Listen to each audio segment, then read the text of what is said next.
Түркістаннан кейін жолда біз Тараз қаласына кірдік.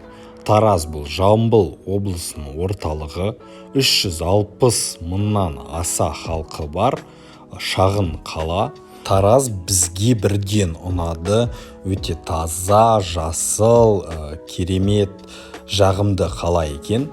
Әрине туристер үшін 2000 жылдық тарихы бар Тараздың көрнекті жерлері өте көп. Бірақ уақыттың тығыздығына орай біз Тараздың орталығын ғана көре алдық. Тараздың орталығында архитектуралық инсталляциялар өте көп. Және де біздің байқағанымыз бойынша бұл инсталляциялар басқа облыс және қалалардың Таразға тартқан сыйлығы болған. Тараздың тағы бір ұнаған жері бұл өте демократиялық бағалар. Мысалы, мынау шолу мұнарасына кіру билеті адам басынан 200 теңге. Ондай бағаны мен Қазақстанның басқа жерлерінде көрген емеспін.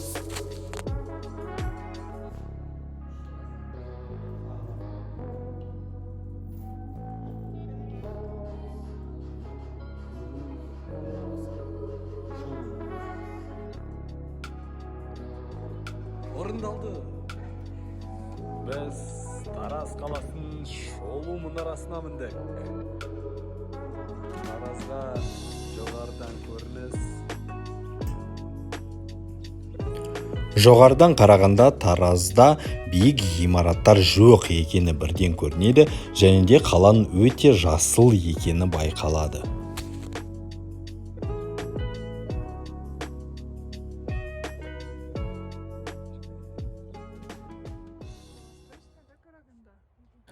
Таразбен ары қарай танысуымыз көне Тараз деп аталатын архитектуралық саябақпен жалғасты. Бұл жердің де бағалары бізге қатты ұнады, өте арзан, адам басына 200 теңгедей алады. 65. Күтті Мұрат, е?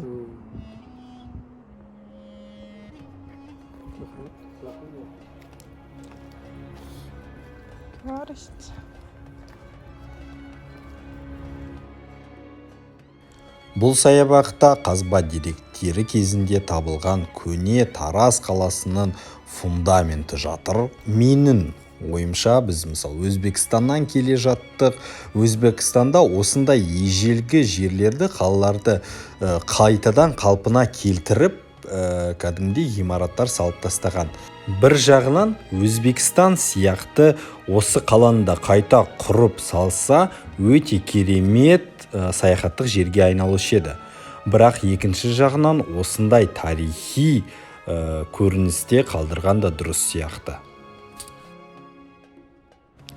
Айтпақшы, бізде Тараздың халқы басқа оңтүстік қалаларына қарағанда орысша көбірек сөйлейтін көрінді. Бірақ нақты олай ма, әлде олай емес пе екенін айта алмаймын. Бұл біздің субъективті пікіріміз. Кеш бата бастаған соң бізге жататын жер іздеу керек болды. Біз Тараз қаласынан алыс ұзамай шағын қырлардың арасында өзіміздің лагерімізді жардық.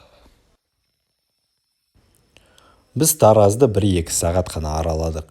Бірақ та бұл қалаға қайта келіп онымен танысу мақсатын өзімізге қойдық. Осымен біздің Таразбен танысуымыз аяқталды. Егер де сіз біздің каналға жазылмасаңыз, дәл қазір жазылыңыз. Біз ары қарай жол жүреміз.